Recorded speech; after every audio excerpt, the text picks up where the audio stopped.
Hello Joe, welcome to another tutorial. In today's video, we're going to be going over source control, GitHub, and GameMaker, and how to use all of these things together. I remember when I first started using GameMaker, I remember reading that GameMaker and GitHub and source control don't really work well together. There's a lot of issues, and this is definitely the case in some regards, but it's also not as complex as a lot of people made it seem.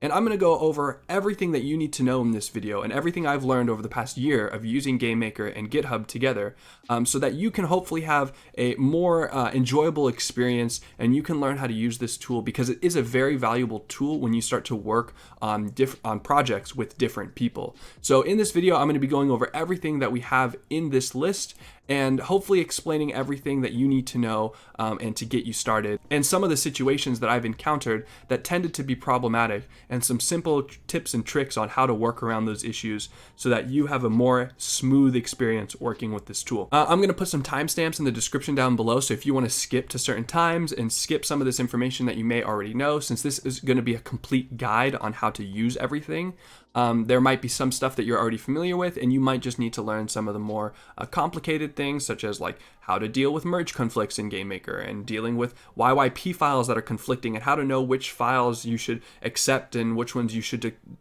trash. So all of these things are we're going to cover in this video. So if you need to skip to certain time points, check the description down below. I'll have timestamps in there. Okay, so let's get started. We're going to start at the very beginning. I'm going to cover what is source control. I'm going to cover what is Git, and then we're going to work through some things. Let's go ahead and put some to-do lists. Basic command line commands. Okay. Cool, so here we go. So here's our list. Let's get started. So what is source control? Well, source control is a way to manage and back up and keep track and organize your files on a project that you're working on. So for example, let's go ahead and go to a folder. Okay, so here I have a GameMaker project, and you can see all of the files and folders that you would normally see when you open up a GameMaker project. You know, we have our scripts, we have our rooms, our objects, our sprites. So this is just a normal GameMaker file. And so what happens is we have something like this. We have this folder of just our files, right? And this is going to be just our GameMaker files, right? So we can say this has our YYP file. And this is essentially just a representation of this folder, okay? So we have all of our files in this, or let's call it a folder. I can write. Okay, so this is a folder, or we're gonna be a little more technical and we're gonna call this a directory. All right, folder and directory are the same thing. And as you can see, our directory has a bunch of files in it. And those files might be folders, just like this one is, okay? So we have this folder directory that exists on our computer, and source control, all it does is it just takes this folder, this directory, and copies it to a server, okay? So I'm gonna say this, I'm gonna copy this over here, and I'm gonna say, oh, look, here is a copy of our files. But the difference is that this exists on a server, whereas this exists on our PC. Okay, so all you're doing is you're just taking a copy of your files and moving it to a server. Now you still keep a copy of those files on your computer, and you have a copy on the server. And what you're doing is you're sending and changing and trading and exchanging and doing all these different things with different files between your PC and the server. So when you update a file on your PC, you need to send it to the server. And when a file updates on the server, you need to pull it from the server and put it back on your PC. This is especially true when you have two PCs working on the same server. So you might have two people with two PCs pointing and working on the same server. And each of those people are going to have a copy, a local copy of this project on their computer, but then they're also going to be sharing and working off of a server project, okay? So this is why source control is super helpful, because not only does it create a backup of your files, so in case, let's say your computer gets stolen, or your hard drive crashes, or you just lose your files somewhere, using source control is a way to back up those files so you always have them. I remember last year, my truck was broken into and my laptop was stolen. And I'd been working on this project for like 2 years. And I remember I was really upset about my laptop being stolen. obviously, but I was most happy that I had recently just pushed all of my changes to my server, and I didn't have to worry about losing my progress on my project because everything was backed up on the server. If you didn't have source control and your PC was stolen, for example, you would lose everything and there'd be no way to recover it. So not only is source control very useful for backing up your files and creating a secure copy that you can retrieve anywhere on any computer that has an internet connection, but it also opens up a very streamlined way to work with other people on one project. And this is where GitHub and source control and other source control tools are very valuable, as they allow a nice way for a bunch of different people to work on one project at the same time. Okay, so that's an overview of what source control is. Now, what is Git? You'll hear a lot of people say, Git and GitHub, and a lot of people think that these things are the same thing, but they really aren't. Git is I don't really know how to describe it. Git is like the tool for source control, and GitHub is the way that you interface with that tool. So Git is kind of the most common source control out there, but GitHub is also the most popular interface to use with Git. So there's a lot of different other tools that use Git that are called different things, but GitHub is just the most popular tool that uses Git, if that makes sense. So Git is the thing that's doing the source control, and GitHub is the website that accesses Git, that does the source control for you. Okay, so Git and GitHub are two different things, but a lot of times when people say Git, they a lot of times mean GitHub synonymously, because they're both kind of the two most popular tools that a lot of people use. So people just kind of use those terms exchangeably, but they do mean technically different things. So in this video, we are going to be using both Git and GitHub. So we will download Git on our computer, and then we will create an account on GitHub where we will set up our repositories and do all of our stuff like that. So I just want to explain what the differences between those are. Okay, so we've done source control, Git, and GitHub. Okay. So let's go ahead and download the tools that we need to, and then we're going to go over how to set up our first repo and do all of that stuff. So the first thing that we should do, I guess, is we should set up a GitHub account. So let's go ahead and open up Google, and we're going to say, let's go to github.com, and you're going to just sign up and create an account. Okay, so pretty straightforward, very easy to do. Just go ahead and sign up an account. It's free. You don't have to pay anything. And then, yeah. Okay, so you've set up an account on GitHub. Great. That's one of the things on our list. Let's go ahead and mark that as done. All right, so the other thing that we need to do is we need to download Git. We need to make sure we have a command line we can work with, and then we're going to download some sort of GUI UI interface to work with Git. So there's two different ways that you can work with Git, and one is through a command line interface, and one is through a GUI or like a UI interface. We're going to be using both of those. I think a lot of people like to just use the GUI because it's a little bit easier, but I'm going to show you how to do command line, because I think knowing how to type the commands is really, really valuable, and just allows you to use Git on any computer, no matter where you are. Whereas GUI does allow you to do certain things easier, such as merge conflicts. So we'll be using both command line and GUI tools in this video to work with our Git repository. Okay, so let's go ahead and download some of these. So the first thing we need to download is Git. So let's go ahead and open up a new tab. We're going to say download Git. And if you have Homebrew on your Mac or Chocolatey on your PC, you can download Git using those tools. It makes it a little bit easier. But if you don't, just go ahead and come to this website and choose on your operating system that you have. I'm going to click Windows because I'm on Windows, and it should download automatically for you. So I already have this, but you're going to go ahead and hit open, and it's going to start to run. So all you need to do is you just need to run through this installer. Once it opens up, just go ahead and click through. You can just set defaults to everything. Don't worry about any sort of configuration or anything like that. Just go ahead and just work through the installer and get Git installed. All right, so once you have Git installed, I'm not going to do it because I already have it on my computer, but that's pretty much all you need to do for Git. So you have Git. You should be able to test this by opening up your command line. So if you go to Windows Search and you type CMD, or if you're on Mac and you type terminal, hit Command Space to open up Find Search, and hit Type Terminal, and you should be able to open up a window that looks similar to this, maybe a little different, but similar. If we type git -- version, we should see some sort of feedback. Git version 2.24. All right, so if you don't get this, if you get some sort of command that says git is an unknown command, then that means you haven't installed git correctly. And I recommend you go look up either a YouTube video or some other documentation on how to download git. But you should know that you have git installed properly when you see this sort of feedback. It says, hey, this is the version of git that you have on your computer. Okay, so you have git installed, you've created a GitHub account. What's the other thing that we need to install? Well, I did mention using some sort of command line or terminal. So if you have this, great, we're already partway there. Every computer has this installed on it, so you should have this. It's just a matter of finding it. Again, if you're on PC, it's called command line. You can type CMD, or if you're on Mac, it's called terminal. They're essentially the same thing. Okay, so on our list, so what do we have? We have the command line, boom, done. We have GitHub or Git installed, awesome, done. So what are we going to use for our GUI interface? Well, there's a lot of different tools out there that exist for us to use.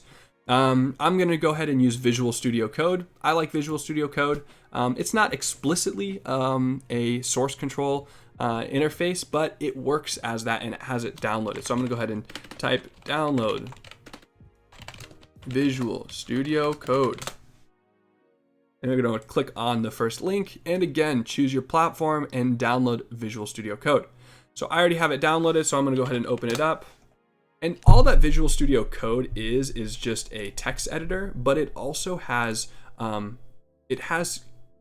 built-in integration for GitHub and source control. So this is the same thing as using like Sublime or Notepad++ or Visual Studio. They are just text editors that allow you to work with a bunch of text or code, but it also has a few other built-in tools with it. So again, like I said, this is not explicitly a Git interface, but it doubles as a Git interface, and I like it a lot because I can also use it for typing code, and I can use it as a Git interface. So once you have this installed, we're going to go ahead and close this for now. We're going to come back to it. We just want to get everything installed, and we're going to use, again, as I mentioned, we're going to use that as our GUI interface for GitHub.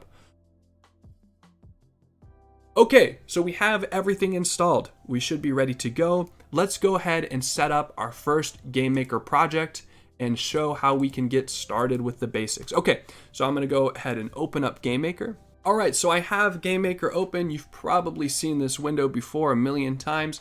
Let's go ahead and click on New. All right, and we're going to choose whichever one you want. Doesn't matter.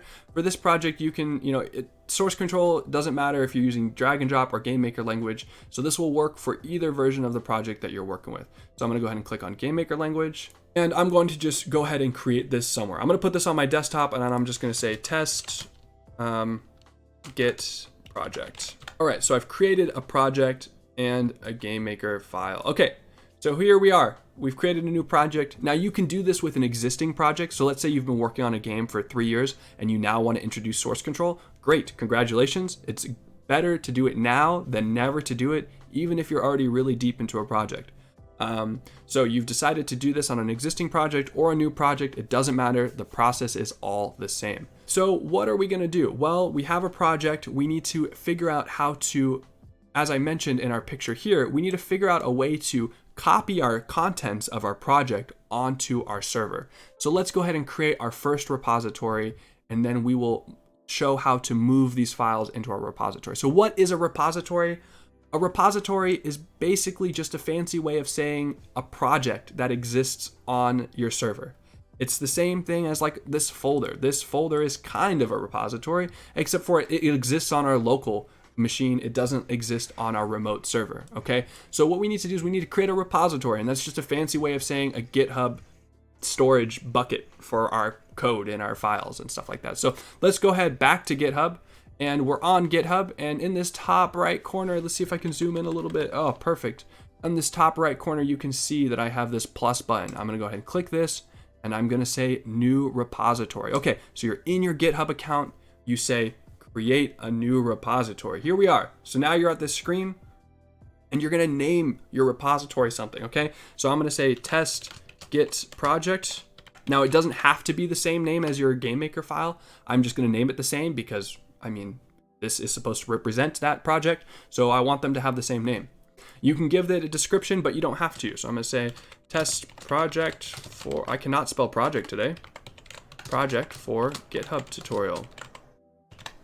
And I'm going to go ahead and set public. And I'm going to click on initialize this repository with a README, okay? This step makes it a lot easier. If you don't do this, you have to do several other steps to get things working. So just save yourself the time and click on this box. It'll help you out a ton, okay?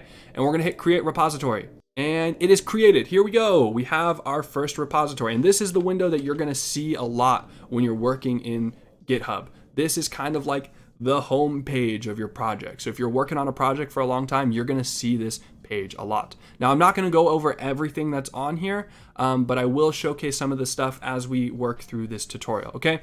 So here you can see we have our repo, we have our project here, and all we have is this README file. And if I open it up, it just says our description that we put on here, okay? So nothing crazy. Now there's some stuff you can do. You can upload files, you can edit files, you can do all that stuff through here, but we're not gonna do any of that. We're gonna do all of that through our command line first and get started.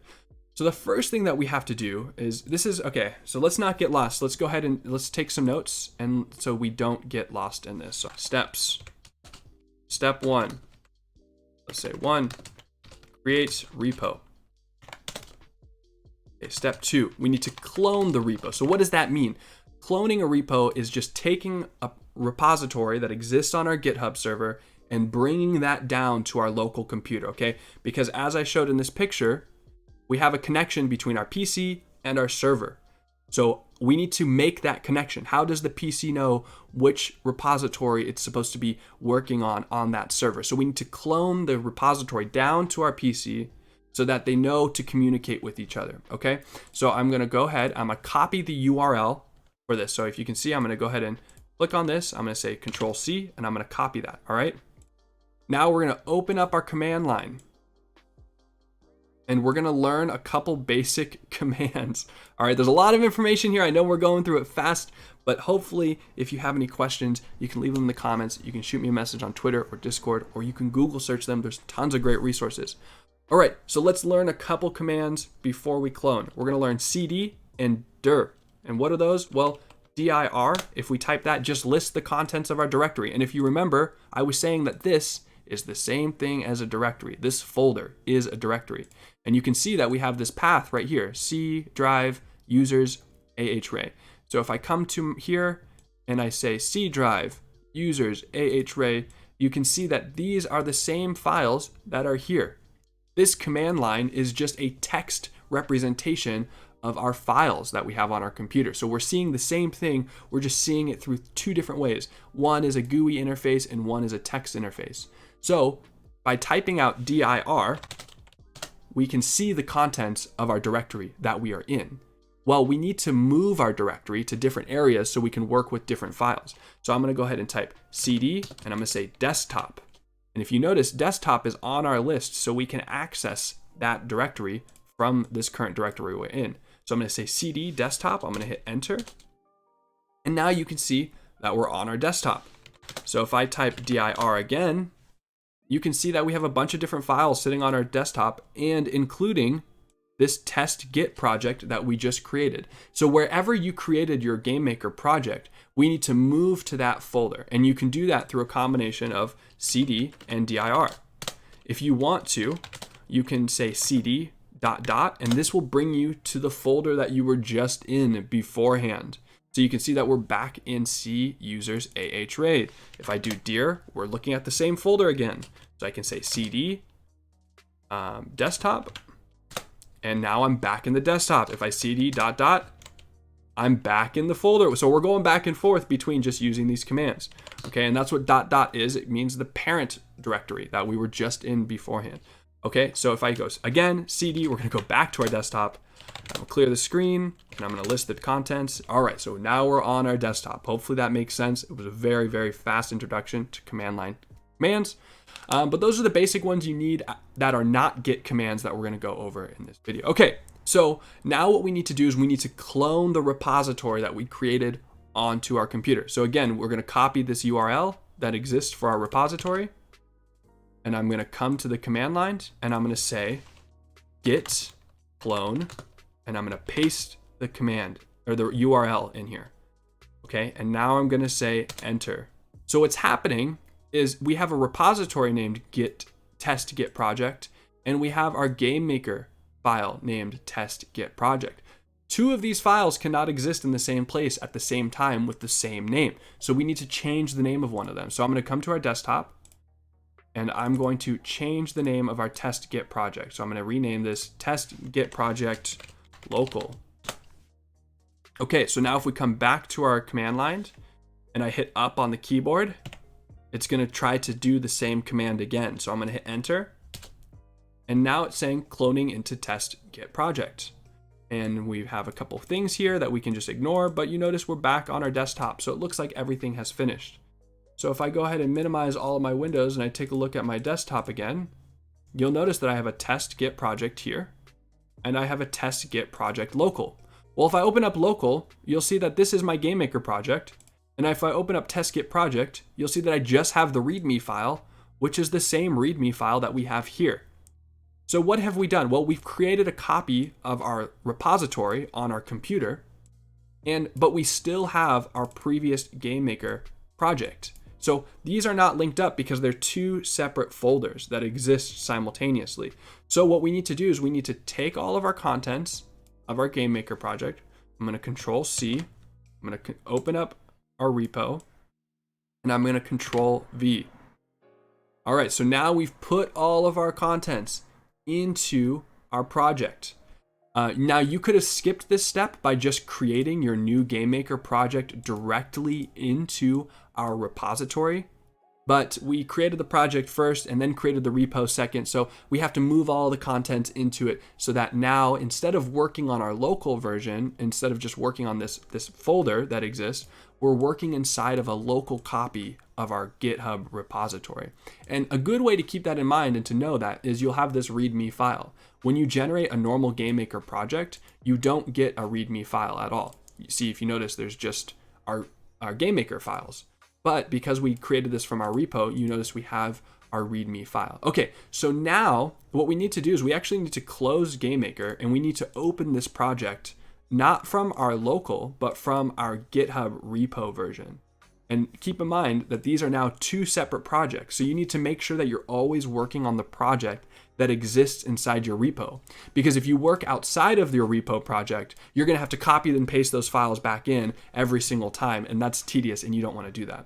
So really what I'm gonna actually do is I'm gonna delete this local version of the project because I don't want that anymore. I just wanna work with the repository version of this project. Now keep in mind, we will always have a local version on our computer and we will always have a remote version on our server, but we need to make sure we're working inside of the Git repository on our computer, which is what we created by typing in git clone and then the URL, okay?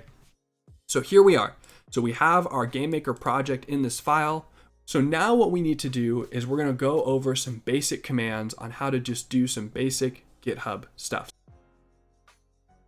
So even if you're working on a project by yourself and you have no intentions of ever working with anyone else, this is still a great step to do because as I mentioned before, you are creating a backup in case your files ever get corrupted or lost or damaged or anything like that.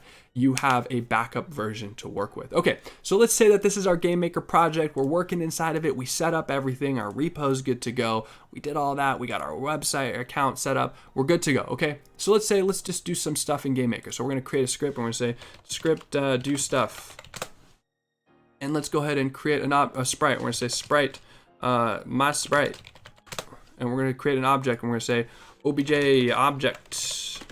Okay, so we've done some stuff in our GameMaker project. Now, how do we update this? So if I hit save and I open up my file, my repository, you'll notice we still have our README file, so we're in the right folder. You'll notice that now I have objects, I have sprites, I have scripts, which I didn't have before, and I've opened it up, I have script do stuff. So this is updating as we save, just the same way that we would on any sort of normal file, right? So everything is working properly. Now, what we have here is we have all of our files in our local, but our remote server isn't aware of it. So if I come back to GitHub and I refresh this page, you'll notice that we still just have a README file.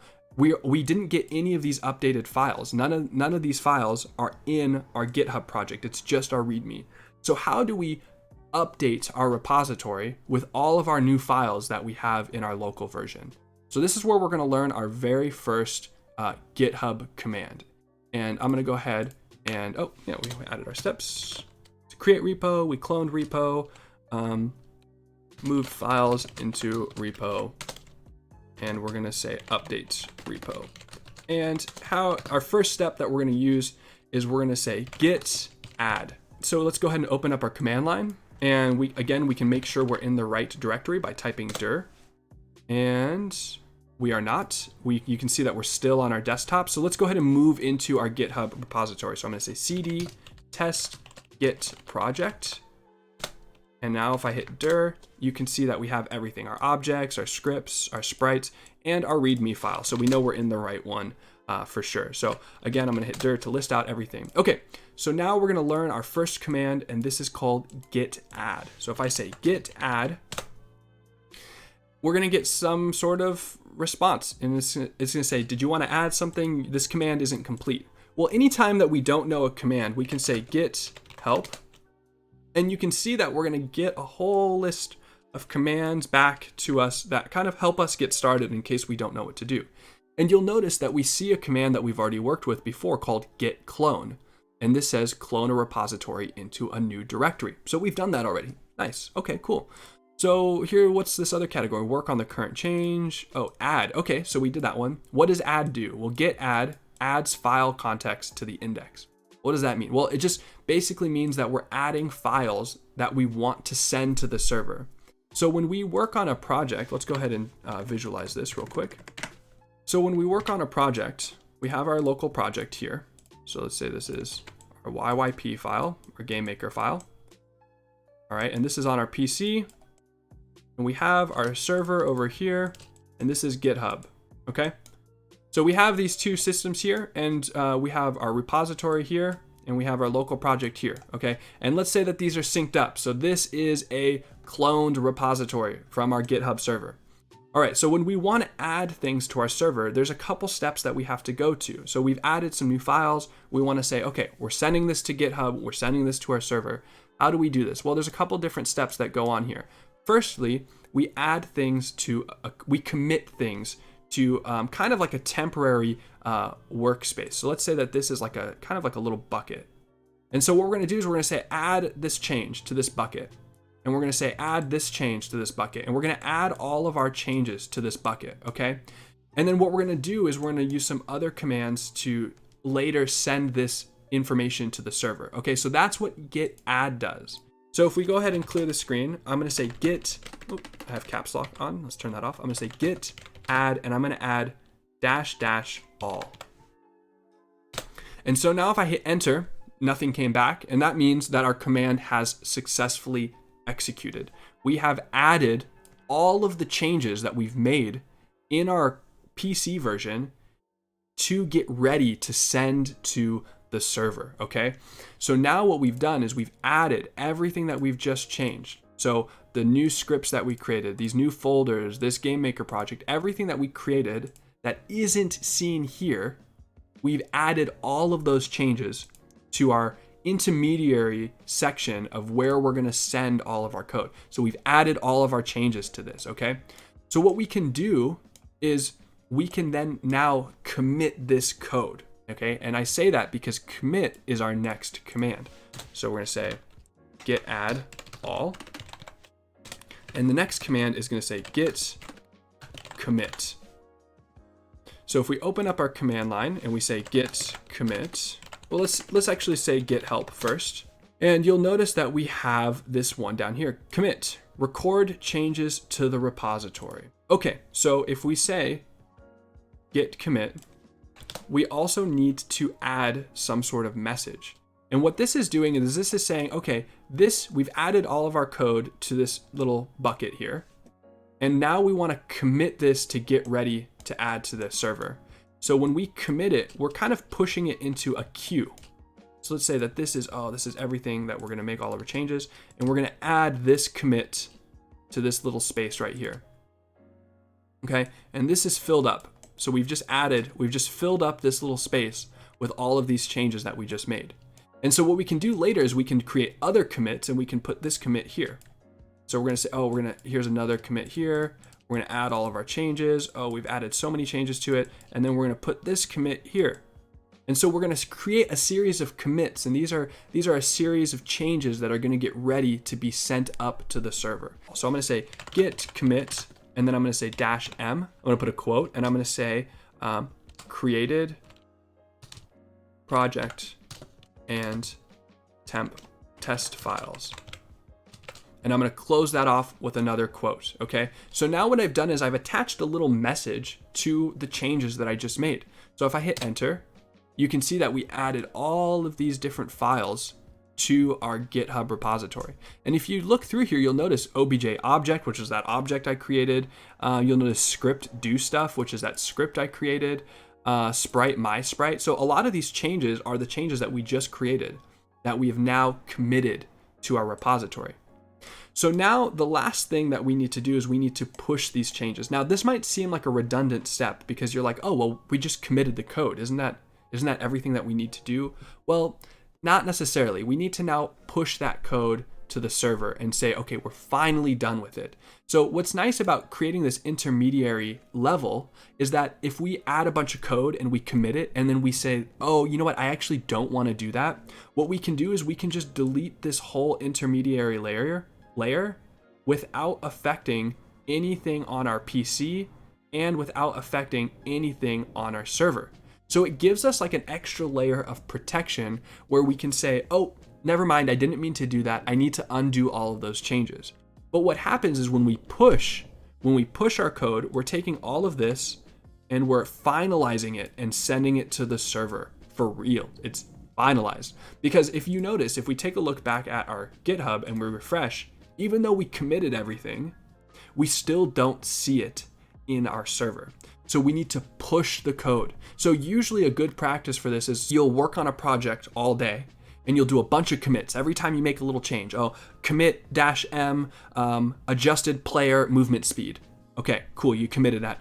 Commit -m, created new enemy. Cool, I committed that. You've committed all of these different changes. Then usually at the end of the day, if you're ready for those commits to be finalized, then you will finalize all those with this command and you will say git push. And what that does is that takes all of your commits that are ready that you've created throughout the day, and that sends all of them to the server. And you'll notice that we finalized this. So if we finally come back to GitHub and refresh, you'll notice that our server is updated. So we have all of our stuff sent. And you'll notice we have a nice little Git message right here. The little message that we said, created project and test files. It's all sent right here. And just like our Windows Explorer, we can see the same files that exist here. All right, so that's it. That's the basics. That's the understanding of just making changes, adding new changes, and pushing those up. Let's do it one more time just for the sake of repetition and say that we feel good. So I'm gonna say script do stuff. Let's add some code into our script. So I don't know what we're gonna say. We're gonna say if var solid equals collision point x, y, obj solid, false, false. Oh, and we're say if instance exists, solid, oh, let's make sure that it's not defined. If solid is not equal to none and instance exists, then we're gonna say show message hello there. All right, so we've done all these changes. All right, so now we want to save these changes and send them to our repository. So we're going to open up our command line again. We're going to clear the screen. I'm going to say git add -- all.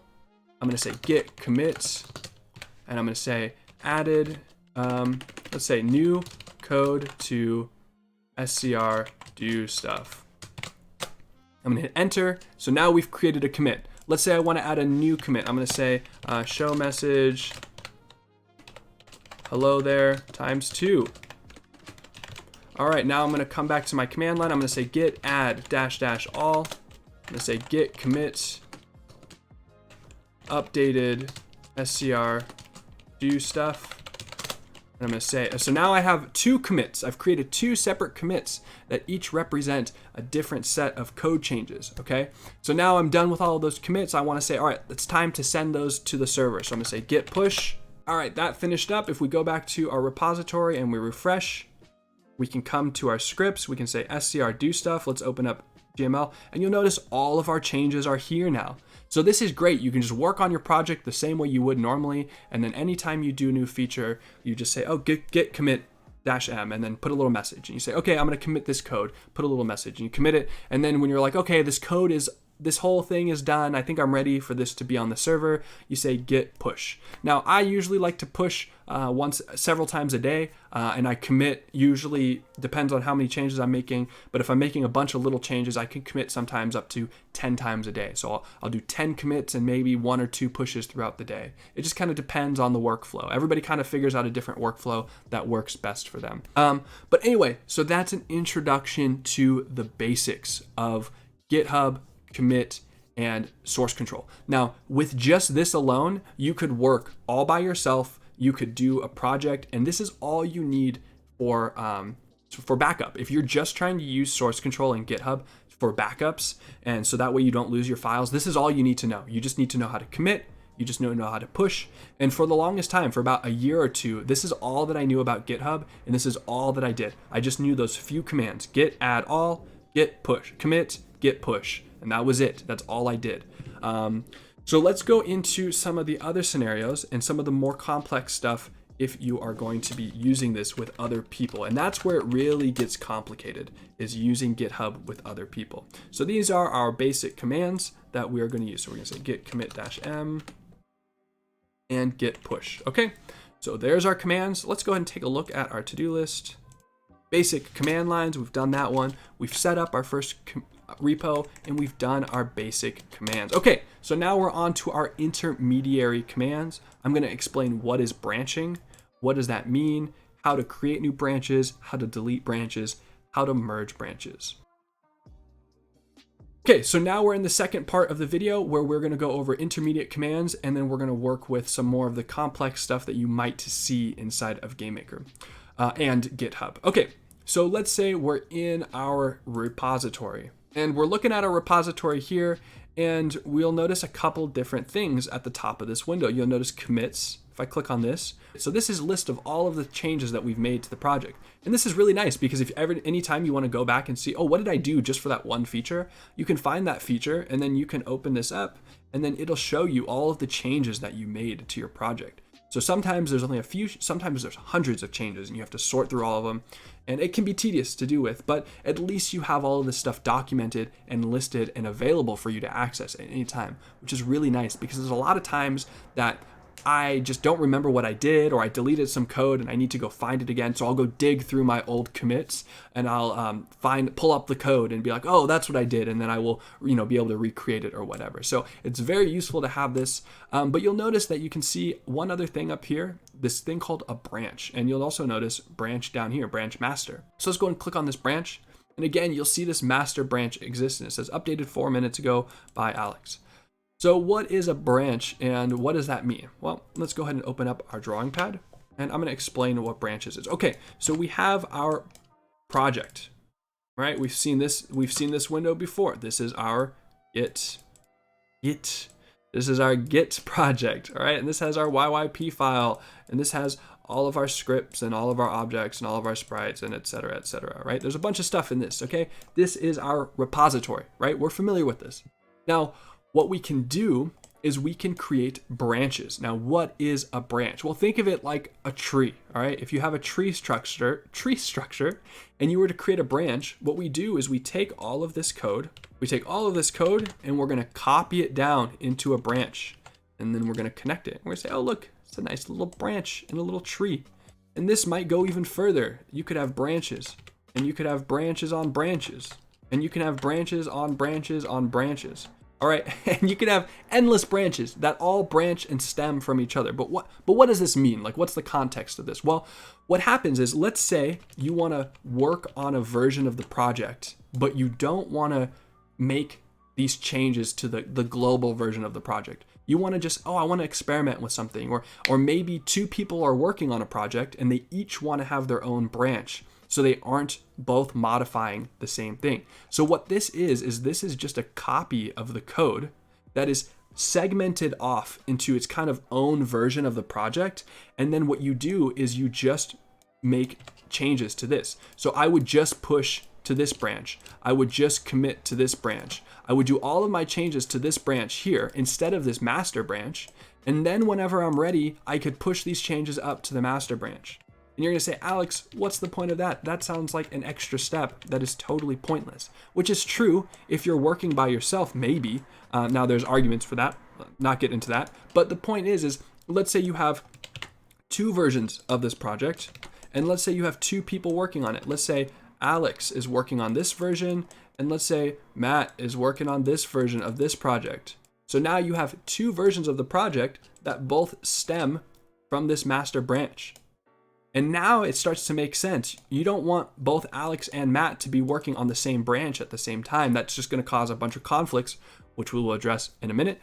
But what's going to happen is this allows us to work kind of independently and push our own changes to our own branch. And then whenever we're ready, we both can merge our changes up to this master branch. Or what you'll see in a lot of like companies and studios, what they'll do is they'll say, okay, instead of branching like this, our branch structure is going to look a little different. It's going to look something like this. Let's take a look. We're going to say here is our master branch. Let's go ahead and create this. This is going to be our QA branch. This is going to be our dev branch.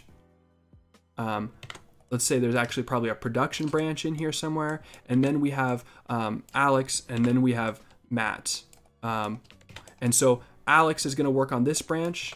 Alex is going to push changes to this branch. Matt is going to push changes to this branch. They're both going to push these changes up to, let's say, a dev branch, and then that's going to get pushed up to a QA branch, which maybe you have QA people work on it here, and then this gets pushed up to a UAT or a testing branch, and then so you have more testing here, and then this gets pushed up to a production branch, and then so this is being used for like the customers and or people playing the game or whatever, and then this gets pushed up to a master branch, which is like the end all be all of branches. So this is kind of a little more accurate of what a branching structure might look like. And then on top of that, your developers, so like Alex and Matt down here who are working, they might create versions of their project that are their own branches just because maybe they want to test something out and they want to work on it here. And so a lot of times I'll create like several branches and I'll say, okay, here's mine, here's Alex's branch, but I have, I have one branch here and I have another branch here. And then what I'll do is I'll merge these back up to my branch, and then we'll merge these back into Matt. So it gets complex, and you can see where the complexities come.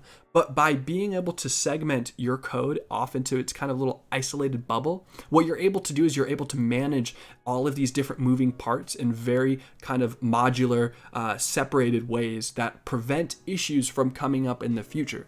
So I was kind of being a little hyperbolic and explaining all of this and a little exaggerative, but hopefully this makes sense why branching is important, because it allows people to work on individual versions of the project without working on somebody else's project, right? Like imagine if 2 people are trying to work on the same file at the same time.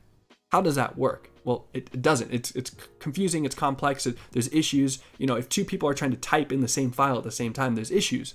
So in order to avoid that, theoretically in this situation, we create branches that allow us to each work in our own space. So if I go ahead and take a look at Totem, for example, I think this will kind of explain the situation. So let's go ahead and look at an existing repository, all right? And you will see that Totem, for example, has a bunch of different branches, all right? And you can see there's Alex's branch, there's Aaron's, there's a milestone, there's the master branch, there's Matt's, and all of these kind of have different parts moving. There's different reasons for each of them. Some of them belong to people, some of them represent a milestone, some of them represent playtesting or whatever. We want to keep a stable version, but then still work on a custom version. So there's a lot of different reasons to create branches, but the most common one, and the one that you will probably want to use, is you want to create a branch for each developer or each person that's going to be making changes and pushing code to the branch. All right. Long story short, that is kind of what your goal is going to be, or it's a good place to start. So we can say on our to-do list, we're going to create a branch for each user.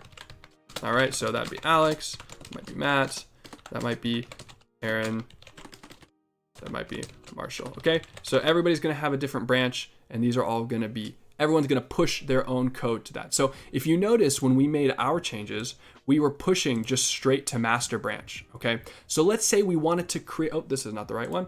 We were pushing straight to master branch. So let's say we wanted to create a branch for ourselves. How do we do that? All right, let's get started. We're going to learn a new GitHub command, and we're going to type it in. I'm going to say git branch. And what you're going to notice is when I type in git branch, it pulls up master branch. And that's the only branch that exists in this repository. There's only just the master branch. So how do we create a new branch? Well, I'm going to say git checkout, and I'm going to explain more of what this git checkout command does in a second. But I'm going to say git checkout -b, and I'm going to give it a name. So that means git checkout, and we're going to say new branch, which is signified by this -b, and I'm going to give it a name. I'm going to say Alex. All right, so now what we've done is we switched to a new branch called Alex. So if I type git branch again, you'll notice now we have two branches. We have Alex and we have master. And so now what we do is if we make changes in this project and we push those changes up, we're gonna be pushing to the Alex branch and not the master branch. So the master branch won't change, but the Alex branch will change. So let's go ahead and create. Let's do something different. Let's create a new script. We're gonna say scr Alex's script, and I'm just gonna say var x equals 100. All right, it's gonna, yeah, it doesn't like that. But what we're gonna do is we're gonna save this and we're gonna come back to our command line. I'm gonna say git add --all. I'm gonna say git commit created Alex's script. I'm going to say git push. And what's going to happen is the first time that we try to push to a new branch, we're going to get this error right here where it's going to say fatal, cannot do this, blah, blah, blah. Just type this command. Okay. You don't have to understand it. Just type this. So we're going to say git push set upstream origin Alex. And you have to do this at least once for every new branch you create. But once you create it and once you type that command, you'll never have to type it again for that branch. So you just have to do that. You're just telling GitHub that this branch that you've created needs to send its data to this point, okay? So you'll notice that if we come back to GitHub and we refresh, you'll notice that now we have 4 commits and we have 2 branches. So if I go ahead and open up this branches, you'll see that we have a master branch and we have Alex. So if we come to Alex's branch, you'll see we'll come to commits. Well, we have 5 commits here, even though we only had 4 commits. And if we look at our commit, we can see created Alex's script. And you'll notice that if I open it up, oh, it shows changes. There's an addition of Alex's script and this line of code. But if I back up and I go to branches and I go to master branch, you'll see that we only have 4 commits. And if I come to my scripts, Alex's script doesn't exist because we haven't made any of our changes to master branch. We made all of these changes to Alex's branch. So what we've done is we've created a branch and we made changes to those branches. And now we're able to push code only that we want to push to ourselves. So what we could do is then we could create another branch if we wanted to. I'm just getting wild here. Oh, I'm gonna say git checkout. Actually, before I do this, I want to explain one more thing. So if I say git branch, remember to create a branch, I said git checkout -b, and then I put in the name of the branch. Well, checkout actually is a little bit different. Checkout does not create a branch. What it's doing is, imagine you're at a library and there exist a bunch of books, right? And you want to check out a book. Well, what does that mean? It means that you're taking the book from the library and you're putting it in your possession. So you're saying, I want to check out this book. This is now my book temporarily. And then I'm eventually going to give that book back. Okay, so checkout is doing the same thing, but it's working with branches.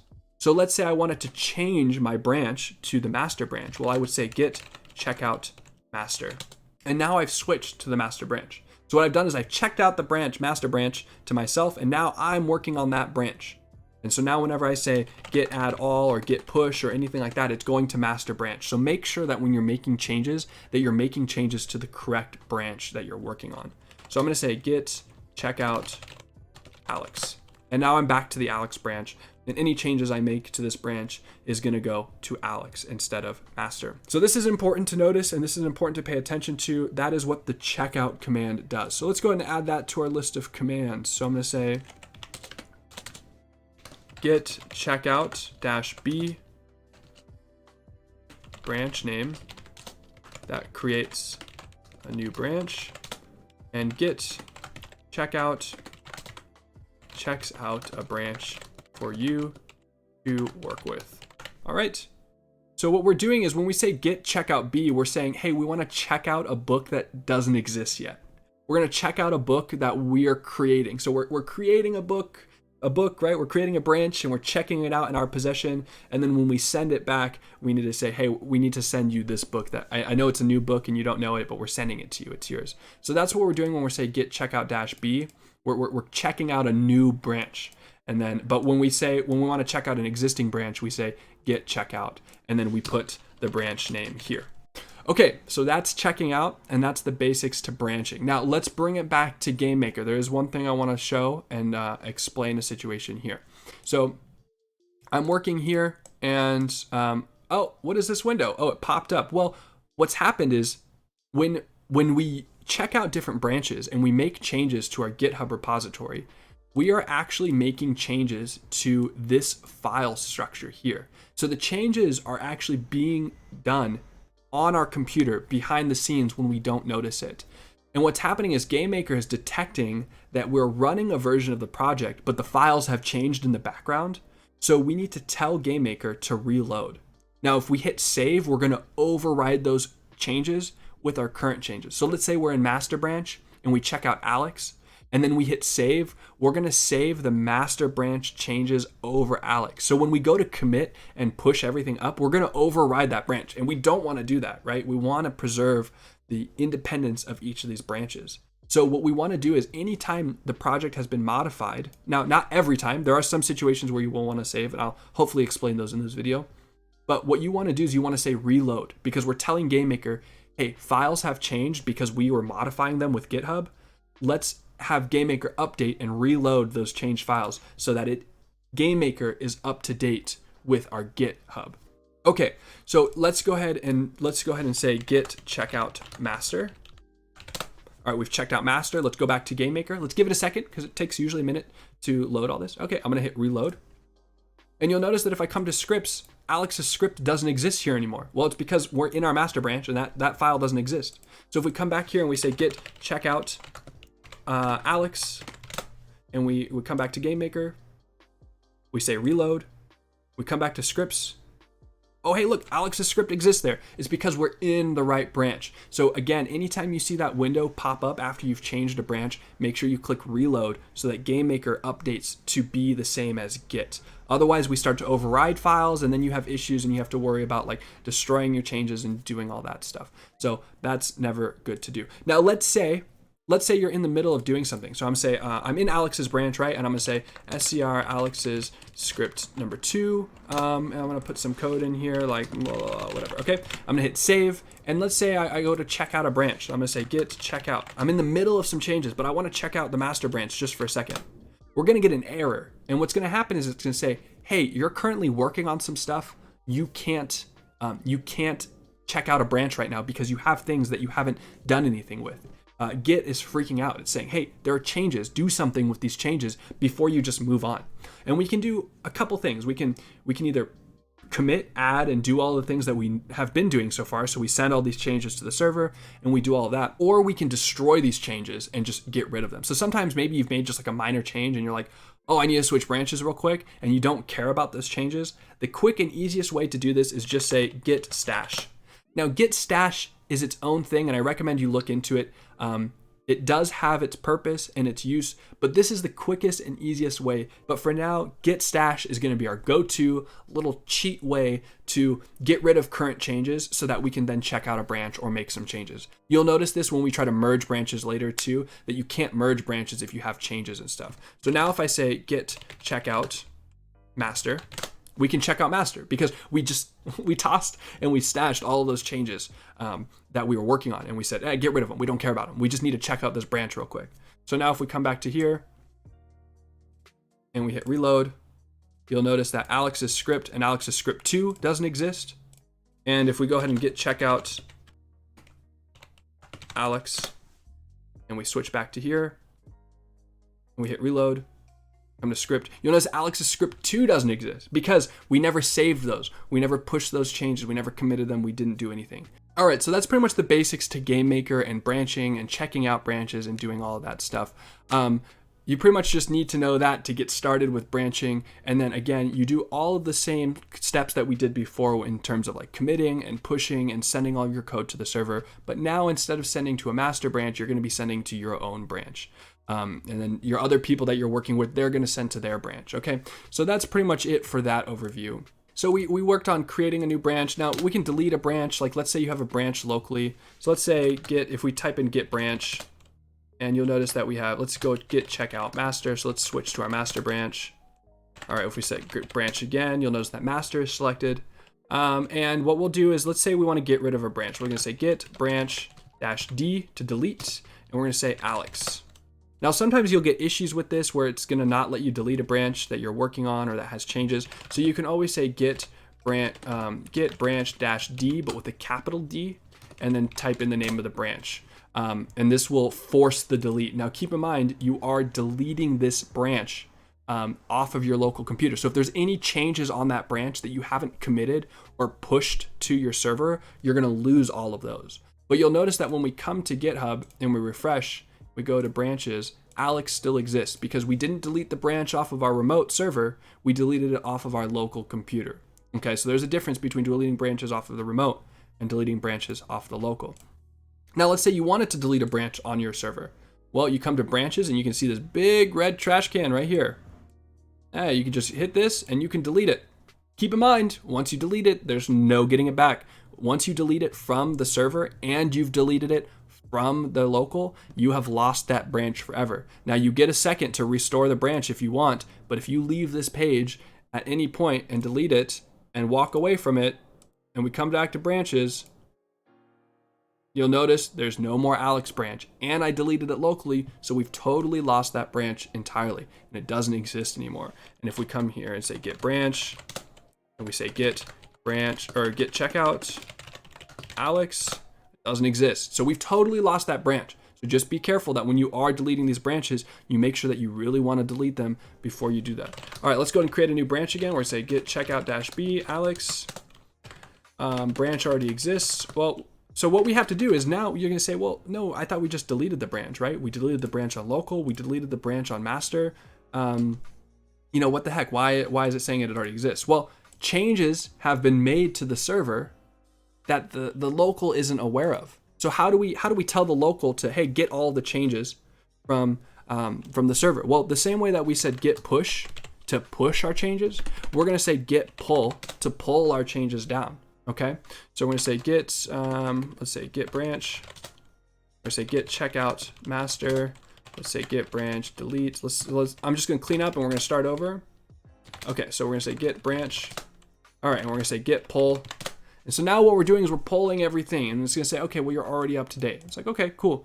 But let's say let's go ahead and create a branch, and I'm going to demonstrate another situation where this might be useful. So I'm going to say git add, I'm going to say git checkout -b Alex. All right, now we created a new branch. I'm going to say git. Let's try to push our branch. Oh, it's going to say, oh, you got to set this. So I'm going to say push. Remember, this is our first time using this branch, so we got to type this command. All right, so now that branch is back on our server. So once this finishes up, we go ahead and refresh. We have that branch. Cool. Let's go ahead and create another branch. I'm going to say git checkout -b. I'm going to say Matt. I'm going to say push. Oh, we got, remember, the first time pushing to any new branch, we have to type this command every single time, just for that first time on a new branch. I'm going to say git push set upstream origin Matt. Again, as you work with Git, you'll start to understand what this means a little bit more, but for now, you don't necessarily need to totally understand it. All right, so it looks like it finishes up. If we go ahead and refresh the page, you can see that we have two branches, Alex and Matt, and they are identical copies of a branch. So if we wanted to, we're in Matt branch. So if I say git branch, you can see that we're in Matt's branch. We're going to come to GameMaker. We're going to reload it. Let's go and make some changes. Let's say create a script, SCR, do stuff to, let's say Matt's script. And I'm going to come back to our command line. We're going to say git add --all, git commit, Matt's script, git push. Okay, so we've pushed our changes to the server. Now the server is aware of it. So if we go back to GitHub and we refresh, oh, you're going to see, oh, look, there's a little 1 here and there's a little 0 here. It's kind of hard to see on the video. Excuse me. But those little icons there are to show how many commits they're ahead of each other and which ones are behind and all that stuff. So if we click on Matt's, we can see, we go to scripts and we can see that, there's Matt's script. And if we come to Alex's, we can just go to scripts. That script doesn't exist. So we've done this before. But remember, keep in mind that we're still inside of Matt's branch. So if I say git checkout-b, let's say Aaron, I'm going to say git push set upstream origin Aaron. All right, so now we've just pushed a new branch. So if I come back to our GitHub repository, we check branches. We have 4 branches. We have master, we have Aaron, we have Matt, we have Alex. But one thing you'll notice is Aaron has a 1 next to it the same way as Matt's. So what's happened is because we created a new branch from Matt's branch, which had changes in it, Aaron's branch inherited all of those changes from it. So now Aaron's branch is the same as Matt's branch because we created Aaron's branch from Matt's branch. But if we go and we say git checkout Alex, and then we say git checkout -b, let's say Marshall, and we say git push set upstream origin Marshall, and we refresh this, now we have a new branch, and you'll notice that Marshall's has 0s next to it, the same way that Alex's. So Marshall's branch and Alex's branch are the same because Marshall's branch was created from Alex's branch, and Aaron's branch and Matt's branch are the same is because Aaron's branch was created from Matt's branch. So whichever branch you're in, when you create a new branch, will inherit all of those changes from it and send all of those changes down to its child branch. Okay, so I think that's everything we really need to know about branching and setting up all of that stuff. I think we are good to go on there. The last thing that we want to go over is dealing with merge conflicts, how to revert to branches to previous commits, and how to recover some lost resources in some bizarre situations where you lose those resources. Okay, so what is merging? Like, what does it mean to merge branches together? And like, what's the point of it? What do we have to do it for? And how do we do it? Okay, so let's say you have a couple different branches. So let's say we want to merge Alex's and Matt's branch together to get them up to date, right? Let's say that Matt has 1 change in it that Alex's branch doesn't have to, and let's say I've been making a ton of changes to my branch and someone else has been making a ton of changes to their branch, and we want to send those changes up together. So now that they're synchronized and up and in sync with each other. So what we're going to do is we're going to be doing a merge. Okay. So what that means is it's going to be just bringing the 2 branches together. So how do we do a merge? So what we're going to do is we're going to say, git branch. All right, we're in Marshall's branch. So let's say checkout Alex. Say git branch. Okay, we're in Alex's branch right now. And we realize that, all right, Matt has 1 extra change than Alex, so we need to merge those together. Well, it's my branch. I'm Alex, and this is my branch, so I want to merge Matt's changes into my branch. So I'm going to say git checkout Matt. And I'm going to say git pull. And what this is going to do is this is going to get all of the changes that Matt has made that are in the server that aren't on my local version.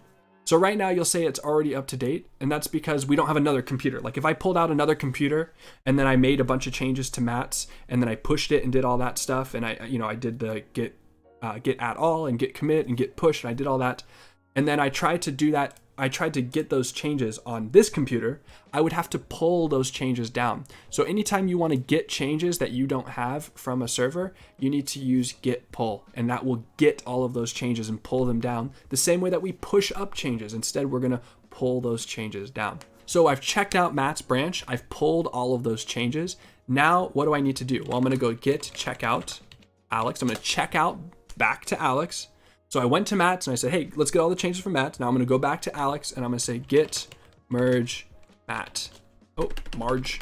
Well, let's type in git help first. And if you notice, merge says join 2 or more development histories together. So we're going to be merging those together. So I'm going to say git branch, and I'm going to say git, just to make sure that I'm in the right branch. I'm in Alex's. I'm going to say git merge Matt. And since I'm in Alex's branch, when I say git merge, that's going to take all of Matt's changes and merge them into my branch. So I'm going to hit enter. And you're going to see all of these little things. You're going to see all these pluses, these minuses. That just means, these files have been added, these files have been removed, these files have been changed. And you can see all this stuff, but really none of this matters. There's no errors, so we're good to go.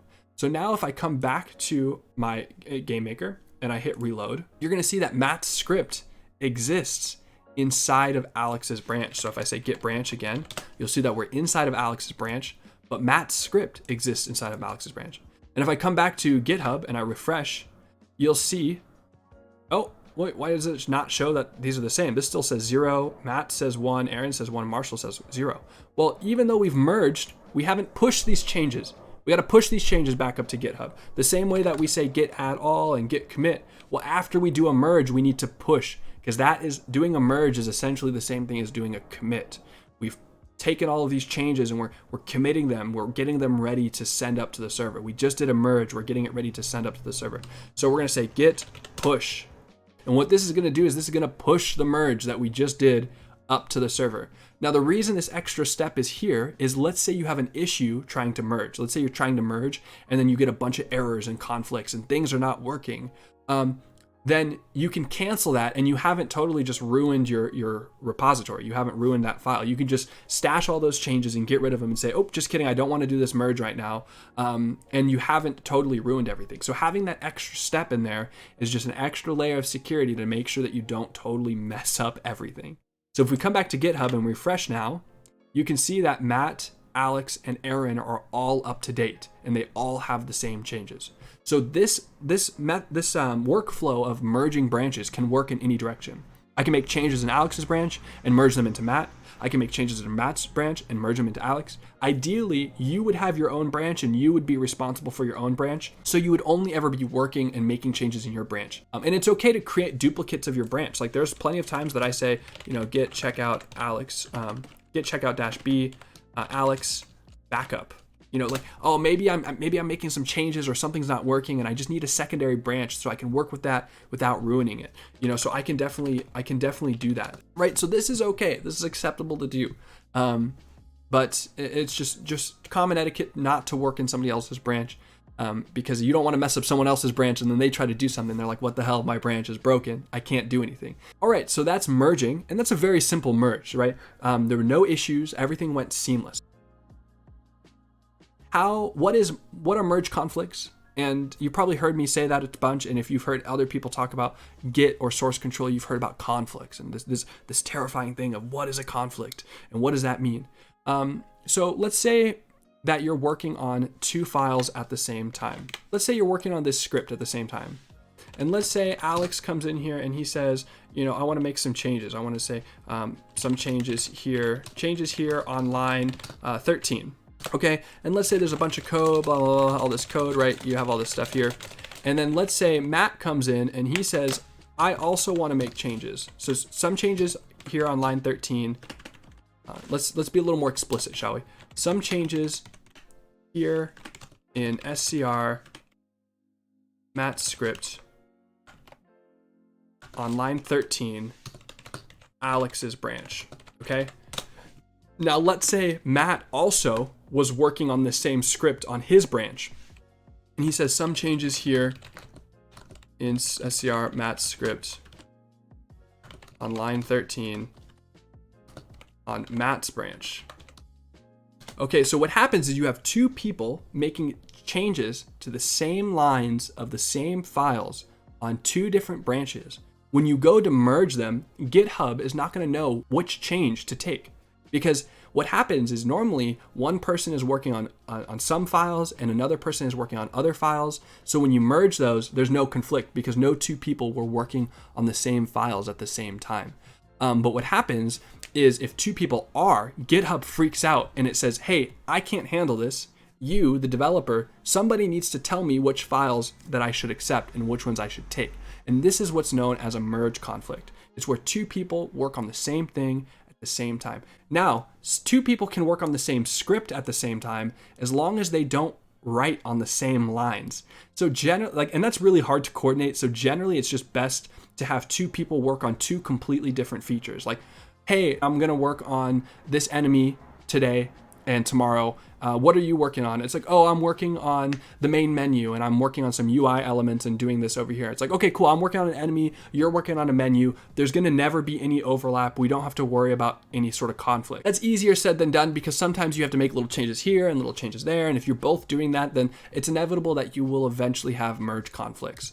And it's where two people just try to edit the same file at the same time on the same area, and GitHub freaks out. So let's simulate that and let's show how to handle that and what that looks like. So here we are. Let's go and check what branch are we in. I'm going to say git branch. Oh, I'm in Alex's backup. We don't really care about that. So let's say check out Alex branch dash delete Alex backup. We don't really care about that branch anymore. All right, so we've deleted that branch and we're in Alex's branch. Okay, so let's go ahead and reload this. Okay, so we have GameMaker up. We're in Matt's script. Let's go ahead and actually do something. Let's go ahead and just create a merge conflict. So I'm gonna say, in line 1, I wanna say show message, hello from Alex's branch. All right, and I'm gonna hit save this. I'm gonna commit this and push it up. So I'm gonna say git add -- all, git commit -m, Alex's hello message. I'm gonna say git push, and now we've pushed these changes to the server. Okay, nice and simple. Let's go ahead and check out Matt's branch now. So let's say that, I was working on that and, I made some changes to that script, and Matt at the same time just happened to be making changes to that script too. So in Matt's script, he's gonna say show message hello from Matt's script, or Matt's branch, I should say. Okay, so I'm gonna do the same thing. I'm gonna push this up and I'm gonna say git add all, git commit -m, Matt's hello message. All right, and I'm gonna say push these changes up. Okay, so now we have two branches. We have Alex's branch with one change and Matt's branch with the other change. Let's try to merge those branches together. So I'm gonna say git checkout Alex, and I'm gonna say git, so I'm in Alex's branch, but I need to check out Matt's branch first. I need to say git pull because I need to get all the changes from Matt's branch. Okay, we have all the changes. I'm gonna check out back to Alex's branch, and I'm gonna say git merge Matt. So now I'm gonna try to merge Matt's branch into Alex's branch, and you'll see automatic merge failed, conflict. Uh-oh. Fix conflicts and then commit the result. So how do we do this? Well, this is where we're gonna use our GUI UI interface tool that we downloaded, because managing merge conflicts with some sort of tool that isn't a bunch of text is really helpful. So let's go ahead and open up Visual Studio Code, and let's go ahead and open up our folder that we're gonna work with. So I'm gonna hit open folder. I'm gonna move to our desktop and I'm gonna open up our Git project. So I'm gonna say select folder. And here we are, we're just in a normal text editor. If I wanted to, I could open up a script. I could see, hey, look, this looks like all of our GameMaker stuff. I could work on GameMaker files in here. I could, make changes and do all that stuff. But I'm not gonna do that because we don't really care about that. But you will notice this weird little branchy thingy over here that has a 1, and this is our source control. And so here you can see that we have some stuff showing up in our source control, and you'll see merge changes. Like, okay, well, let's go ahead and click on this. And you'll also notice, I'm gonna bring this window up. If I look in the bottom left, you'll see Alex. That's the branch we're in. We're in Alex's branch. So this text editor is fully aware of everything that we've done. And we could actually do everything that we've been doing by typing commands, the git commit -m and git add all and git push. We could actually do all of that through here if we wanted to. But I wanted to do the commands because I think it's very valuable to learn how to do those commands early on, rather than just learn just the UI, because knowing both is very, very useful. So I will show how we can use some of the UI stuff of the stuff we've done already. But for now, we're just going to use the UI to manage our merge conflict, okay? So we're in Alex's branch, and we'll notice we have this thing sitting here. What is this? Well, if we click on it, you'll notice that we have this weird, this weird message. What's going on here? You can see that we have current change here, and we see incoming change, and it'll say Matt's incoming change and our current change. So remember, we're trying to merge Matt's branch into Alex's. So Matt's changes are the incoming changes. They're coming into our branch. And we see that our current changes are, well, hey, look at this, hello from Alex's branch and hello from Matt's branch. Well, both of them were edited on the separate branches, and GitHub doesn't know which branch that it should take. So we need to come in here and say which change is actually the important one. Now, this can be tricky because if you don't understand all the code, this is very easy to break the code right here. So this really requires an understanding of whose changes are actually more important. Sometimes you might notice it might just be a really small change, like a variable name difference or something different. So you can come in here and manually handle that. But you also might notice it's a big block of code that is coming in and you're like, oh, I don't know if I should take this. So this is going to be really important that you communicate with your team members, understand which code is more important. And when you're ready to decide which one, you can come in here and you can click one of these options. You can accept both, which you might want to do that. You might want to say, oh, we want both of these changes. You can say accept current, or you can say accept incoming. In this situation, I'm going to say, okay, Matt is actually the one that should have been making the changes. Matt's change are better. I shouldn't have been editing that. So we're going to accept Matt's changes. So we know Matt's change is the incoming change. Hello from Matt's branch. I'm going to hit accept incoming changes. So now what we've done is we've told Git and we said, okay, we actually want this change for this conflict. So I'm going to hit Control S to save. And now we've solidified the conflict. So if we open up our terminal again, we could say git -- all. We can say git commit resolved merge conflict. And we can say git push. And now we've accepted all the changes. We've resolved the merge conflict and we've pushed all of those changes up. So now if we take a look at the code inside of Alex's branch and we come to scripts, come to Matt's script, it'll say hello from Matt's branch. And that's because we accepted Matt's changes into our Alex's branch. Okay, so that is a very, very, very simple merge conflict. That was a very easy one. There's infinite number of scenarios where this will come up. At this point, the only way to prepare and to know how to handle that is to have an understanding of your code and which ones are more important. So when you have conflicts like that and it's just two differing sets of code that you have to decide between, that's going to be entirely up to you. And there's nothing I can say or do to prepare you for that. You just have to understand the code and understand whose is more important and who should be there in that situation. But GameMaker has a few edge cases that are kind of weird and bizarre to handle and deal with right now. We're going to go over how to handle those merge conflicts right now. Okay, so let's say you're working on some weird, so this is kind of hard to explain, but I'm going to try my best. So if you don't know, if you open up your GameMaker file, this test Git project has a little GameMaker icon. If I go ahead and say open with Visual Studio Code, let's say, this is what our GameMaker file looks like. It's the .yyp file. And if we look through it, this is a very simple project, so there's not a whole lot of stuff in here. But you'll notice that it's just a bunch of kind of gibberish, right? Like this is not like normal code that's really easy to read. There's a lot of stuff in here that doesn't make sense. But the reason this is important because this is all just text. So all of the changes that you make in your GameMaker file get converted to text changes that come into this YYP file. And when you do your git commits and your merges and your pushes, you're doing all of those changes just the same way that you would do any of your other changes. So sometimes you get merge conflicts in this file and it suddenly becomes really confusing because you don't know which changes you should be accepting and which ones you shouldn't be accepting. Because how do you understand this? Well, I'm going to show you a little bit of some tips and tricks on how to understand a little bit of what's going on here and how to understand which changes you should be accepting when you get a merge conflict in one of these kind of configuration files or whatever you want to call it. So let's go ahead and set up a scenario. So what is this file for? Well, this file here is for managing resources and all of the room data. And you'll notice, like let's take a look at something. Let's see if we can find an example. You'll notice that this right here is some sort of object inserted into this file. And if we look at resource type down here, you can see that it's a GM script.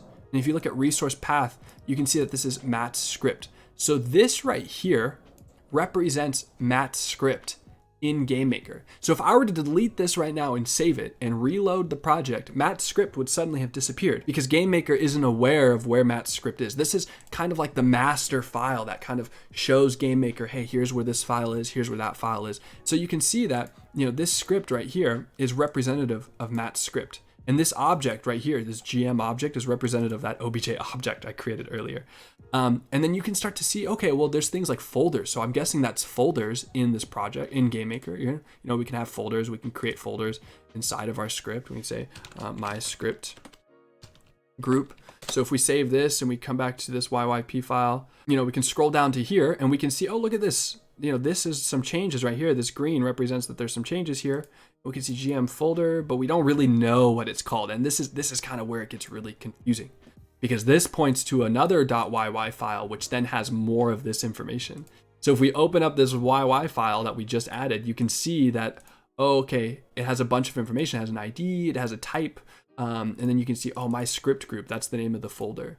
So all of this stuff is kind of working behind the scenes for GameMaker to understand where things exist, where they're located in the resource tree, what type of resource it is, and all of this different stuff. But when you get conflicts with this type of stuff, it can be very overwhelming to know, like, which items do I take, which ones are more important, what even are some of the objects that are conflicting. And so we're gonna go over how to do that right now. Okay, the most problematic place that I see this actually happen the most is rooms, surprisingly enough, as rooms throw a lot of issues with this for some reason. So we're gonna go ahead and create some rooms, and I'm gonna demonstrate what that looks like to have a bunch of different conflicts going on. So let's go ahead and stash all our changes because we don't care. Boop, stash those. We're gonna say git branch. What branch are we in? We're in Alex's. Cool. Let's work in Alex's branch for a second. So we're probably gonna have to reload this. Yep, reload this. Let's go ahead and create a room. Rename this. We'll say room, Alex's room. All right, so let's go and open up Alex's room. Let's create some objects. Say obj Alex's object. And in Alex's room, we're gonna go ahead and put Alex's object. Okay, so some basic stuff. You created a room, you put some objects in there, you made some changes, nothing too crazy, right? So let's go ahead and save this, and let's go ahead and commit it. So we're gonna say git add -- all, git commit Alex's room and Alex's object. Say git push. All right, so now we've made all these changes. Let's go ahead and git check out Matt's branch, and let's pretend that Matt is also making changes, right? So Matt hasn't merged in Alex's changes, so he doesn't know that I've made a change to the rooms and all this stuff. So he's gonna come in here, creates another room. He's gonna say room, rename room, Matt's room 2. And maybe he wants Matt's room 2 to come here and all of that stuff. And let's say I'm gonna rename room 0 to room 0 Matt. And I'm gonna save all of this and I'm gonna commit it. I'm gonna say git add -- all, git commit some new rooms. Say git push. And you know what, let's make one more change to Alex's branch just to make sure we get a nice solid conflict. So we're gonna say git checkout Alex.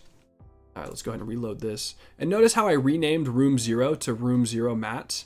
Let's go ahead and make this extra juicy and rename this to room 0 Alex. So we've both edited the same room and gave new names to it. We changed the order of the rooms in this folder structure, and we also both created some new rooms. Now, creating new rooms probably won't conflict, but we will get a conflict with this room 0, changing it to name Alex and changing it to name Matt. And let's go ahead and commit all of these. So we say git add -- all, git commit -m, Alex's room 0 changes.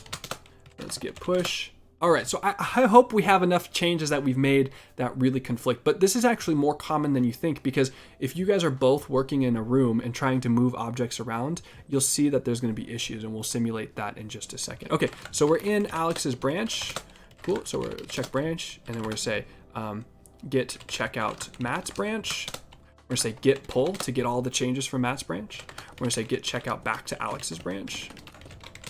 We're gonna say git merge Matt. Oh, and we have some conflicts. All right, sweet. That's what we were trying to create for this example. Normally, you never want conflicts, but in this situation, we're trying to create them. So let's go ahead and open up Visual Studio Code, and let's take a look at this branch here, and you can see, look at all these merge changes that are sitting here. So stage changes mean that they're good to go. Those changes were made, there are no issues. And if you notice Matt's room being added, Matt's room 2 being added, were no issues. But you'll notice that we have, deleted, both tried to delete this room. We added this room, and then Matt added that room, and there's a bunch of conflicts. So how do we resolve these? These are not typical code changes that we can just look at and understand. So let's go ahead and let's double click on our YYP file, and let's take a look at where the issues are. So here you can see that, okay, well, we have these key value changes in here, and we have, this wants to set this to an object, and this one wants to set this to a room. So what's happening? Well, we have Alex's object and we have Matt's room that are trying to make changes to the same area of the YYP file. And this is hard because now we don't know which one do we take, which one is more important. You might say, okay, well, Matt was supposed to be working on the room, so we're gonna take Matt's changes and we're gonna ignore Alex's changes. But in this situation, it's actually an object and a room that are conflicting. So I think we actually want both changes in here because we want to keep the room changes and we want to keep the object changes. So we're going to accept both changes. Now you'll notice we totally ruined the structure of this because this is not how this is structured. So we need to do some saving. We're going to come in here, we're going to close off this brace, and we're going to close off this brace, we're going to put a comma, we're going to open up this brace, and we've successfully saved the structure of it. Remember, we need to make sure this is up, otherwise we'll get corrupted files and GameMaker will not load. So this is why I mean that this stuff is really tricky, and there's only so much you can do to prepare for this, but I'm going to just kind of explain kind of what's going on here and some of the stuff that you can look out for that might help explain it. So I'm going to hit save, and I'm going to hit this little plus button. Hit stage changes. Oh, there's still conflicts in here. So let's see if we can find the other conflicts. Oh, there's more conflicts down here. So if we come down here and we can see, oh, look at, we tried to name this room 0 Alex and this room 0 Matt. So this is a situation where we can't accept both because we're trying to change the name of one room on 2 different branches. It's the same thing as trying to change the same line of code on a normal script or object or something on 2 different branches. So we have to accept one of them. If we accept both of them, that wouldn't make sense. Room can't have 2 names. Room can only have 1 name. So which name should be right? Well, let's say in this situation, I was the one that was right. And it's actually supposed to be named 0 Alex. So I'm going to accept current change. And that's good to go. I'm going to hit Control S. And it looks like all of our merge conflicts are saved. So I'm going to hit this plus button. And that succeeded. Let's go on to the next merge conflict. Let's open up this one. Oh, this room was deleted. Okay, well, there's not really much we can do. Let's go ahead and open up this file. Oh, come on, open these up. All right, so let's look at our conflicts. What is this? This is room0alex.yy. So this is the YY file of the resource itself. Like I showed earlier, there's the YYP file, and then that points to a bunch of different YY files. And then those YY files are the configuration files for all the objects, the scripts, the sprites, the rooms, everything. Anything that's in our resource tree has these files that are associated to it. So what we're going to do is, well, we need to look at this. If we look at both of these changes, it's basically, I kind of know what it's going to say because we made the change. We changed the name in both of them. And it's going to say, okay, well, you tried to change the YY file of both of these and change the name. You can't have, again, 2 names. So which change are we going to accept? Well, we want to accept the same change that we accepted in our YYP file, which was Alex's name is actually supposed to be correct. So in this room, I'm going to say accept current change. I'm going to save this. And in this one, I'm going to say accept current change, and I'm going to save this. And now we can go ahead and, oh, there's still conflicts. So let's see if we can find where the conflicts are. It doesn't look like there's issues. This looks fine. All right, so it's saying that there's merge conflicts, but I don't see any. So I'm going to hope that there's none, and I'm going to say commit those anyway. And I'm going to come in here and I'm going to try to stage that one. Oh, it says there's some, but I don't see any conflicts. I mean, I can look through here and there's nothing in here that looks like it's conflicting anywhere. Usually Visual Studio Code's really good at drawing your attention to things that are conflicting. So I'm going to assume that's something weird because that's just what happens. I'm going to say yes. And the last thing that we have to do, let's go ahead and open this file. This one was deleted, so we're going to save that one. And the last one we're going to do is we're going to open up this file. And here you can notice, okay, well, what is this? What is this file? This is some gibberish.yy file. What does that even mean? And what you can see is if you look up here, you can see that this is a folder. This is actually a folder file that we're working in. And if we look down here, localized folder name is resource tree rooms. So this is our rooms folder right here. So this is going to want to reload. We're going to ignore that for now. This is our rooms folder. And so what's happened is we changed the order of the rooms in 2 different branches. So you'll notice that if we look at this branch, Alex's branch, there's only 2 rooms. Each GUID represents a room. So there's only 2 rooms and they're in this order. But if we look at Matt's branch, there's 3 rooms and they're in this order. So there's actually issues here where it's trying to adjust the order of the rooms. And because it does that through these string representations, we have to choose which one we're going to accept. Well, again, we're going to say that Alex was the one that was supposed to be editing the rooms in that situation. And so we're going to say accept current change. We're going to save it and we're going to get it ready to commit. And then we're going to come back to our command line and we're going to say, well, maybe we don't want to push, right? Because this was kind of sketchy, right? There's some stuff in here that we didn't totally understand what was going on. And so we're not entirely sure if we did our merge click correctly. So let's not push it. Let's make sure that everything works properly. So we're going to reload and we're going to see, okay, we have room 000 Alex. That's correct because we wanted Alex. We have room Alex's room, Matt's room, and Matt's room too. It looks like it's okay. It's hard to say because we did a lot of weird stuff here, but it looks like it's okay. Now, again, as you have more objects in your rooms and you have more rooms and more stuff going on, it's a little bit easier to see when you just totally destroy something and ruin it. Since we have just some blank black rooms, it's really kind of hard to know if we did it correctly or not. But I think we did an okay job. It's not entirely sure. I'm still a little iffy. And you can see that like it's already trying to put more changes and do all this stuff. Doing GitHub with GameMaker and this type of stuff is crazy and can get overwhelming, and it's just kind of hard to deal with. So I really recommend that you try to avoid this as much as possible, and you try to communicate with your team members as much as possible to avoid these types of merge conflicts. But they are inevitable. They will happen. Let's go ahead and demonstrate one more example of this. You know, I'm gonna do something. I'm gonna say sprite, my sprite. I'm gonna say sprite, my sprite 2. All right, so we created a new sprite. Let's go ahead and push that up. So we're gonna say git add all, git commit -m, my sprite 2. I'm gonna say git push. Okay, so let's say git checkout Matt's, and we're gonna merge my changes into that. So we're gonna say we're in Matt's branch. We're gonna say git merge Alex. Oh, there's conflicts. So it looks like it's probably still got some of our conflicts of the previous issue. We didn't commit those up and we didn't resolve those. So I shouldn't have stashed those. I should have actually pushed all those up and merged those. Let's go ahead and resolve those merge conflicts here, and let's actually push it up this time.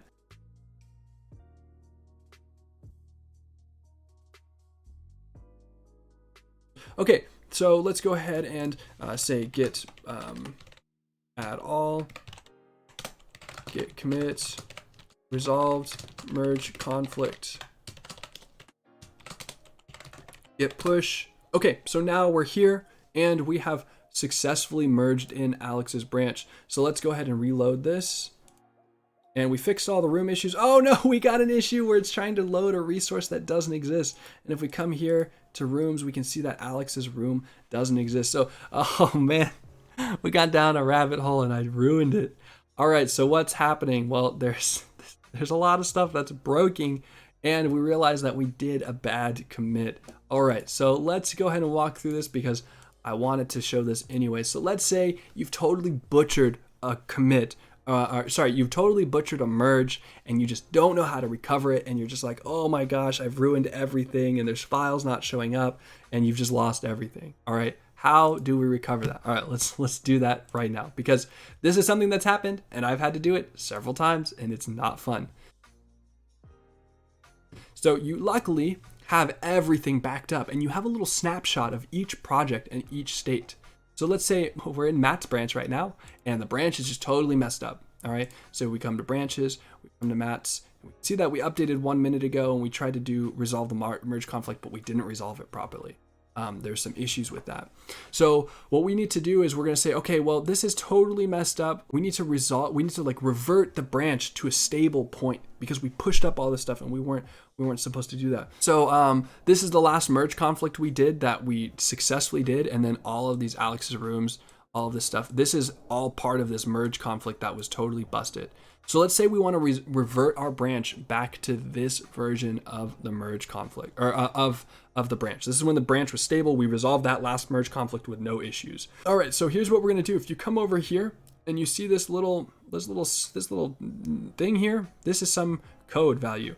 And what we're going to do is we're going to copy this, and this is basically just a unique identifier that represents this branch. So let's go ahead and copy this, and we're going to come back to our branch and we're going to say git branch -b checkout, and we're going to say Matt recover, because we're going to create a new branch that we're going to call Matt recover, and we're going to say Control V. So normally if we created a branch, we would have, oh no, I messed it up, sorry.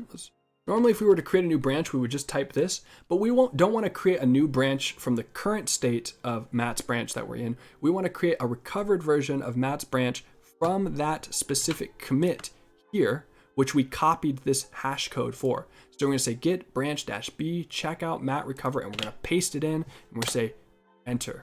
Oh, I said git branch -b. It's not supposed to be that. I'm sorry. We're going to say git checkout -b Matt recover, and there we go. Oh, so we have some changes in here that we didn't commit. So we're gonna say git stash. We're gonna get rid of all of those, and then we're gonna create the new branch. Okay, so we've created the new branch, and we're gonna say git push set upstream origin Matt recover. All right, so if we go to GitHub and we refresh on our branches, you can see that we have a new branch called Git Recover. And if you notice, this has the number 4 by it, and Matt has the number 9. So that means Matt has 5 more commits on this branch than Matt Recover does, which only has 4 commits. So we've successfully created a new branch that is a copy of a stable working version of the branch. So now we can do a couple different things. We can delete these old branches and we can just say, you know what, we totally lost it. We're just going to create a new branch. There are commands that allow you to revert the state of a branch back to a commit without having to create a new branch. But again, I like to create a new branch because I feel a little bit safer knowing that I've successfully cloned a clean version of it, and that I'm not trying to repair a broken branch. I just created a new branch that's a clean version of it. Some people would disagree with that and say that's not the right way to do it and that you should revert it. Personal preference, if you want to look into it, just check out Git revert commands and it'll explain how you can do different things like that. But for now, since we know how to check out and create new branches, we're just going to build off that knowledge and we're going to create a new branch that we just called Matt Recover, okay? And Alex's branch is also probably totally butchered because we tried to merge some stuff there. So maybe we should just create a version of Alex's branch that's... And now if we come back to GitHub again, we will see, we come back to our branches. We have a new branch called Alex Recover and Matt Recover, and they both are on the same state. So we've created new branches that are stable versions of our branches that we totally corrupted and we totally messed up earlier. So let's go ahead and do one more merge conflict. This time, let's do it properly and let's show. This is why it's very important there's communication on who's working on what. Otherwise, some of these merge conflicts are so complex that it's almost impossible to resolve. And there are times that I've had to take 3-4 hours worth of code and I had to just, all right, I'm gonna put this in this old branch, I'm gonna check out a recover branch, and then I'm gonna merge in Matt's changes, and then I'm gonna manually retype all of my changes that I did for like 3 hours. And I'm gonna manually copy and paste all of those changes in. It's not fun, it's not glamorous, it sucks, but sometimes you have to do it because there are sometimes just issues like this. So it's best to do a lot of commits, a lot of merges as much as possible, and a lot of communication so that you can minimize the impact that some of these issues will have on your system. So let's do one more merge conflict. Let's do it right this time, and let's save ourselves. So we're gonna do something a little bit simpler. Let's say we both decided to edit the name of this sprite. So I'm gonna say SPR my sprite, and we are in Alex, right? What branch are we in? Git branch, we're in Alex Recover. That's gonna be the one we're gonna work from now on. So we're gonna say SPR my sprite Alex. Let's go ahead and say git add all git commit m renamed my sprite. Say git push. All right, let's git checkout Matt Recover. And let's go ahead and reload our project. And I'm gonna rename the same sprite too. I'm gonna say, oh, we both wanted to rename this sprite. I'm gonna say sprite my sprite Matt. And let's go ahead and git add git commit renamed my sprite. I'm gonna say git push. All right, so now both of them have made changes to the same sprite object. So I'm gonna say git checkout Alex Recover. I'm gonna say git merge Matt Recover. Oh, again, a conflict because both branches tried to change the name of the sprite at the same time. So let's go ahead and open up Visual Studio Code, which is gonna handle all this. And we have a lot of stuff going on here. What's going on? So it deleted sprite my sprite, but then it created sprite my sprite Alex, and it created sprite my sprite Matt. And then there's a bunch of other changes here. So let's go ahead and close all of these and take a look at these one by one.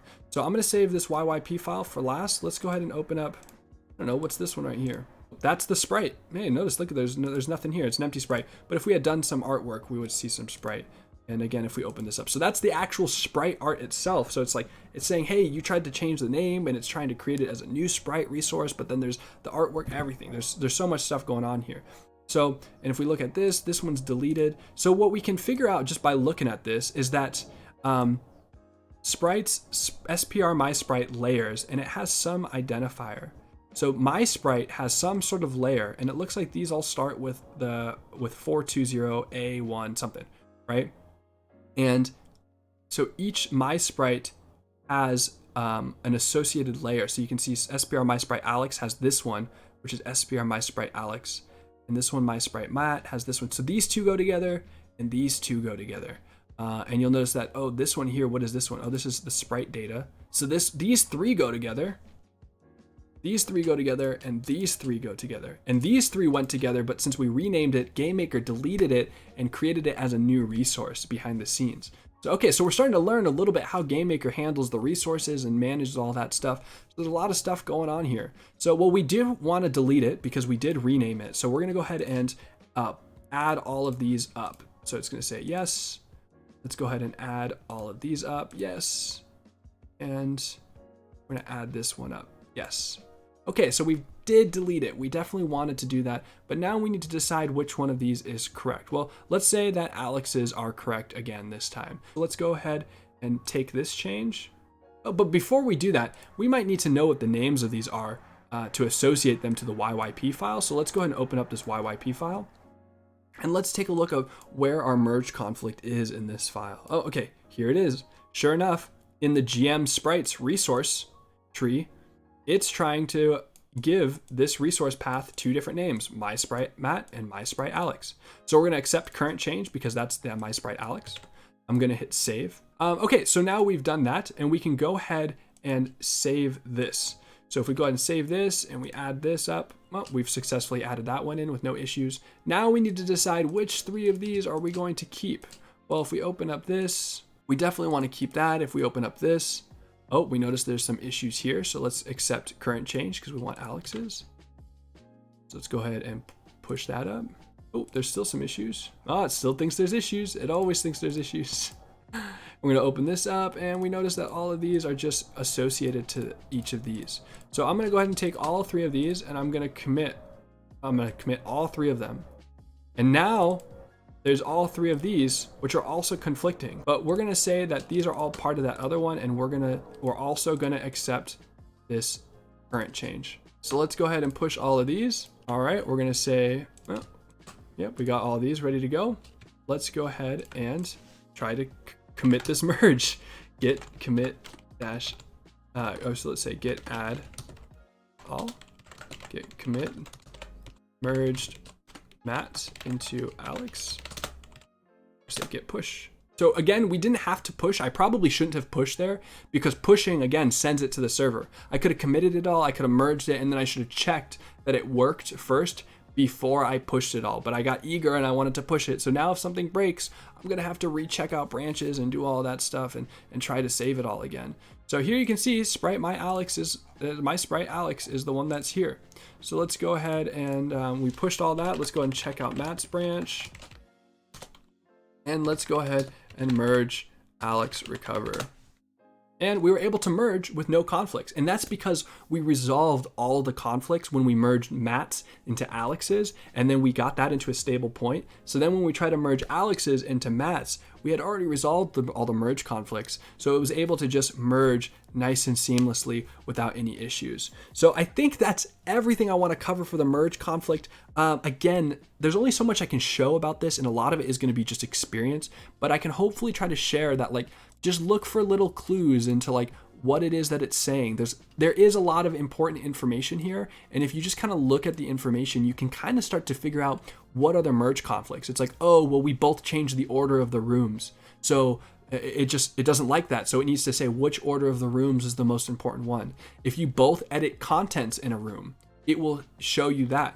Like, for example, if we both edit this room, trying to reload.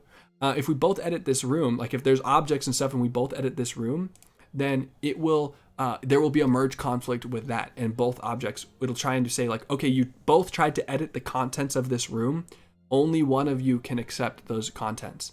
And again, you will see that the same way that we edited the sprite, there is a file like this for each room, and it contains all the position data and all the scaling data of every object. So when you try to move it, it translates those positional and room data, all of that, into text, and then saves that in these YY files that then get converted to the Git conflicts and all that. Like, there's so much stuff going on, but hopefully this all was a nice introduction to showing how to do that.